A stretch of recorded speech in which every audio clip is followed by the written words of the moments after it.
Listen guys, we're back with a special type of video today. I remember last time I made this type of video, you guys really enjoyed it. So today I've made it again for you. Remember around 1-2 months ago, I made a video telling you what the boring chords are and then my alternative solutions to them and the ones that I think sound a lot better. Today I'm back with another one of those videos, and this time I've added a little bit onto that for you guys. I've made a whole progression, including a pattern for the right hand, which I'm going to be teaching you. So stick around. I'm going to teach you 4 alternative chords so you don't play boring chords anymore. And then of course, I'm going to teach you how to turn it into a nice and beautiful progression. Let's get into it. So before I do the actual tutorial, guys, let's get a little preview of what I'm going to be teaching you today. So this is the final product that we're going to be playing together. Ready?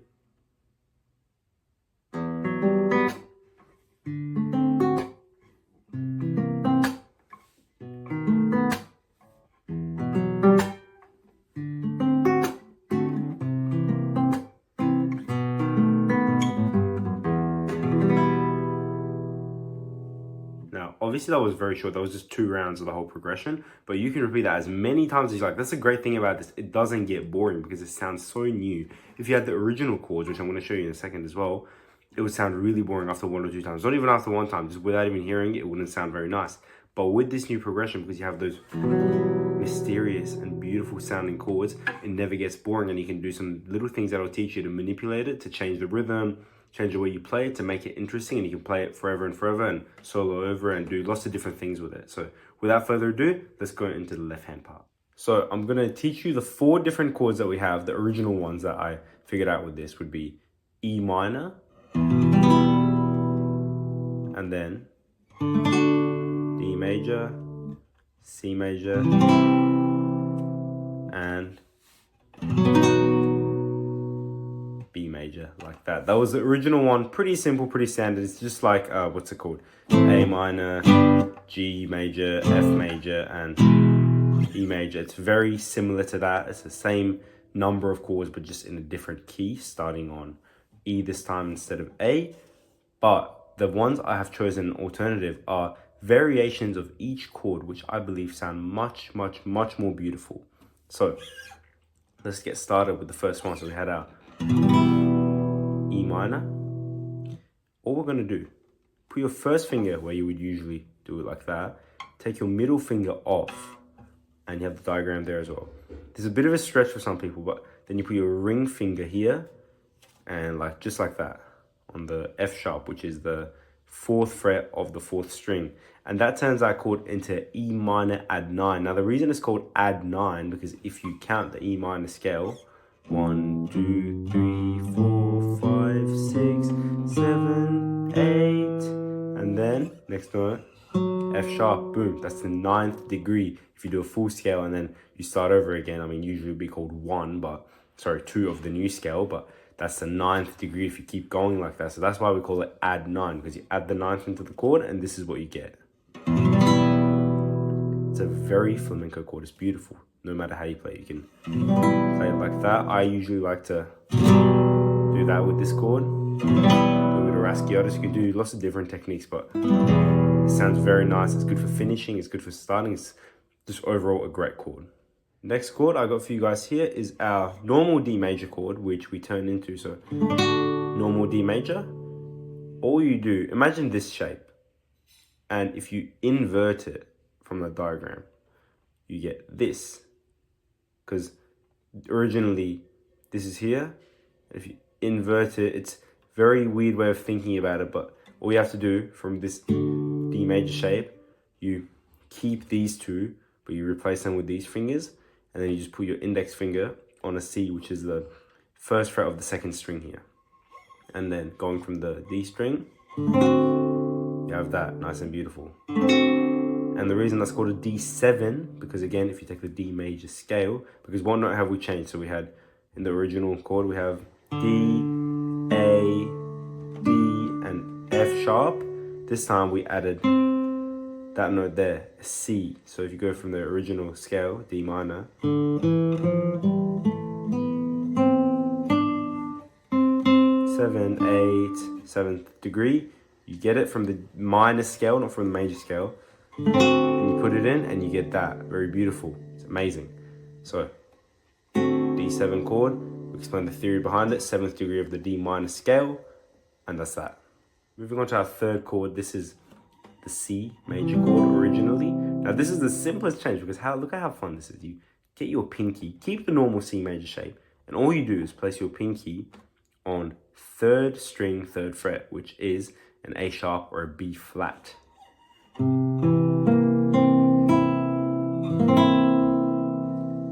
And we call that a C major 7. Again, if you take the C minor scale and you do it, and then you get to the 7th degree, you'll see that that's a B flat before getting to a C. So if you add that in, you get that very jazzy yet flamenco chord. It's very good. It could be used in many different contexts. I used to use it in jazz a lot, but recently I was messing around with it. I was like, you know what? This sounds nice with flamenco as well. So normal C major, pinky at the back. That's what you should get if you strum a string. One more time. C, E, E flat, C, E.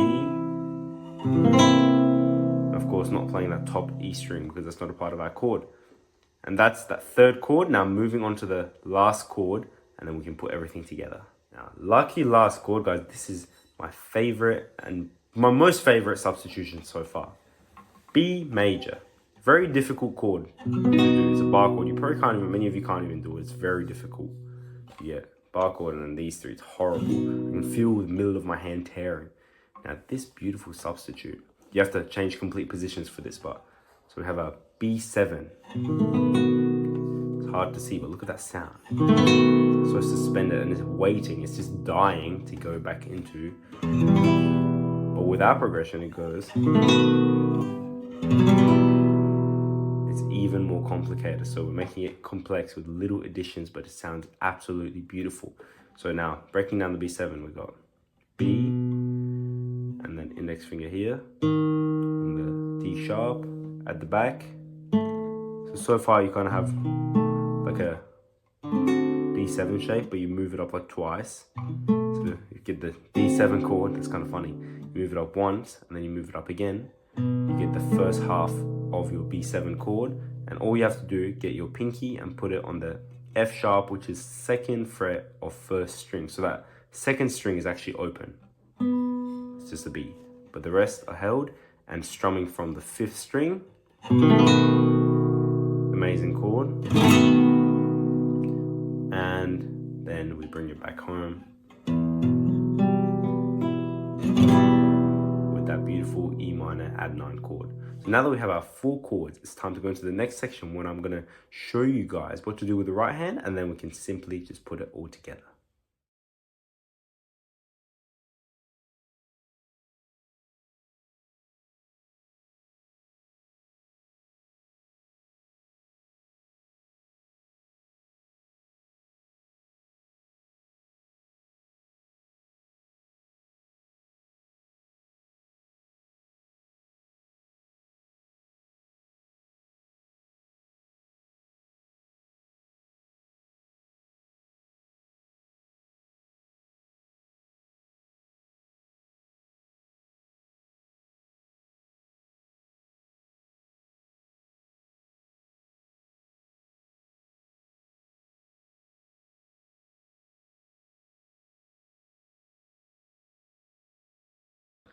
P, I, M, A, and then slap. Do that with the percussion, but however you like it. I just tend to go just slap like that with my hand and mute it. Now, the trick to this is the rhythm, which goes. So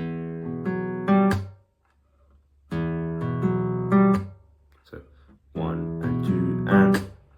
It's a very hard rhythm. If I was to explain it rhythmically, it would confuse a lot of you guys. So I think it's best for now that you try to just imitate my rhythm. So 1, 2 and 1 and 2 and. Let's practice slower. 1 and 2 and then slap. 3 and 4 and. Then you get the next chord, D7. Now starting again at the 4 bottom strings. Now D7 only has 4 strings, so you're going to be playing all the chord because you can't start back here because those aren't a part of our chord. So you start from here. And then C7 chord, starting from the top 4 strings, starting from here. and finally B7 chord. You realize that with the B7 chord, you don't even need to hold down the pinky because you're not even playing that bit, but just have it down in case you like want to do something like that, or in case you accidentally just hit your finger and it makes noise. You don't want to have the open string, although that could sound nice in its own case, but for now we want to have the whole chord ready in case you slip up and you don't play the strings you're supposed to play. Then those can kind of cover up for you.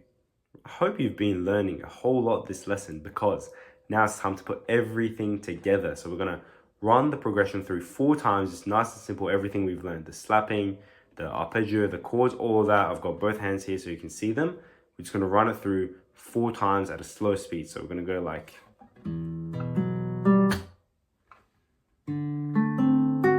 just like that, and run it through 4 whole times. So 4 bars, 4 chords times 4 equals 16 chords total played, which means it's 4 rounds of the progression. So ready? 3 and 4 and oops.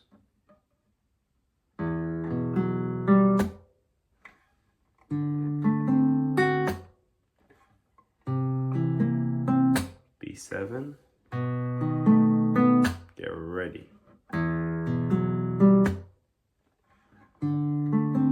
When you mute the chord, perfect chance to get in shape for the next one. 3rd round.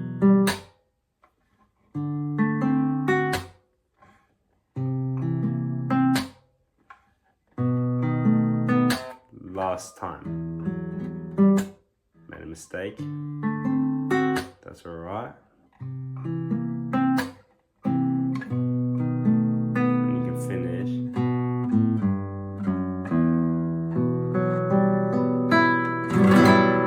Rasciatos, nice and beautiful like that. That brings us to the end of the lesson, guys. Now, I've taught you quite a bit here today, but what I want back from you guys is I want to see how you guys can be creative with this. So I want you to take this progression. You can either sample it, you can either put it as a backing track as yourself playing it or something like that. But I want you to do something creative with it. Post a video and tag me in it. And the best one is going to get a feature. And I'm going to maybe do a little solo with you. We're going to do a little collaboration together. I want to have some sort of collaboration going on here with the best person that's going to make a remix of this. You can use the chord progression. You can come up with a new idea. I won't say too much. I want to let you guys be creative with this one, but surprise me and just tag me in the video so I'm able to see it, or send it to me as a DM on Instagram, or put it in the comment section, any way that I can access it. So do that. I'll be waiting for you guys to do that. And if you haven't subscribed already, make sure that you do. I'm looking forward to seeing you guys in the next lessons. Thank you.